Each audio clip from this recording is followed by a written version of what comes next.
Hey everybody, Tyler here from Seller Accountant. We've been doing periodic updates to the SBA loan and other implications from the CARES Act that came out a couple months ago in response to COVID-19. And some important things changed, just recently here at the beginning of June. And I realize I'm having to pre-record this video a little bit, so some more items may change. I suspect they will in the next 2 weeks.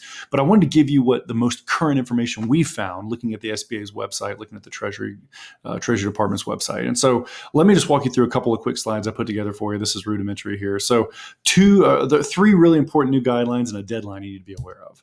One is that originally, when you applied for the loan, you'd get, let's just say, to keep the number simple, you get $10,000 in a PPP loan. Originally, you had to use 75% or $7,500 of that $10,000 directly in payroll in order to get it forgiven when they go back and assess these loans on the back end. They've softened that stance now, and it's a little easier to get the loan forgiven because now it only has to be 60%. Second thing is that originally you had to spend the money that you got from the PPP within 8 weeks. You might have gotten that $10,000 deposit at the beginning of May. Well, you will have only had May and June, and you had to spend anything you were going to try to submit for forgivability would have had to be spent within that 8-week period. They've softened that. Also, this is gigantic. This is much more important than the first one, I believe. Now, instead of just having 8 weeks, you have literally until about the end of the year. Now, you can essentially spend up until December. You have all those months available to you to spend these PPP funds in valid ways for payroll, rent, mortgage interest, utilities, and that kind of thing.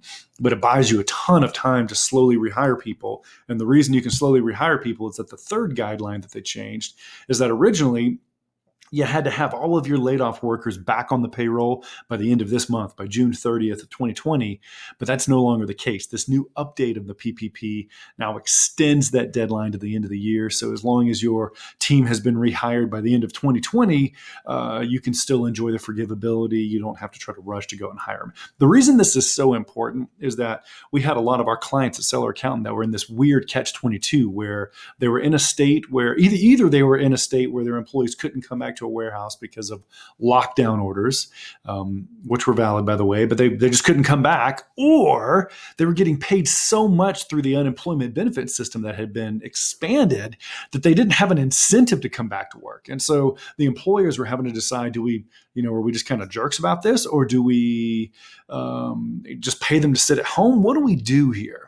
And so now with this new extended deadline, hey, if it doesn't make sense for your business to hire these folks back right away, you can leave your employees getting that sweetened deal from the unemployment benefits for a few more weeks. And then as your business gets more traction and gets healthier through the summer or even into the fall, you can go ahead and bring them back on board. This is a critical change, really, really helpful for a lot of business owners. And then one thing I just want to mention again is that as far as I can tell, looking at the current guidance, now this could change and I suspect it probably will. But originally, the PPP has, let me show you what the update is right now. Here's the report we're looking at. They've to date, there's been about $512 billion that have been lent out via the PPP loan. You don't care which banks do it. What I want you to know is as of really recently here in June, there's still about $130 billion out there that are available. So money is available. Banks have gotten closer to the bottom of the queues where they're, struggling to keep up with these loan demands.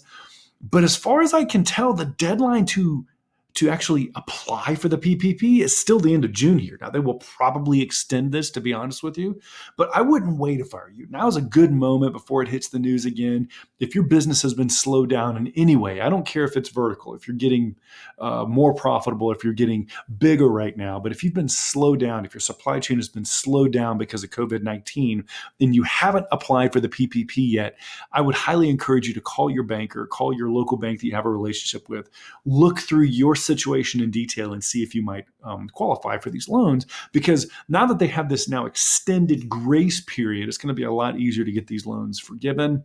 And I want to make sure that we have enough liquidity in the event that a second wave of COVID here in the fall really slows down the e-commerce marketplace or freezes up our supply chains, or we have conflict with China, all these other things that could create cash flow crisis for your business. Now is the time to be proactive. If you maybe weren't a couple of months ago, go ahead and apply for that loan so that you make sure you're covered. Take care.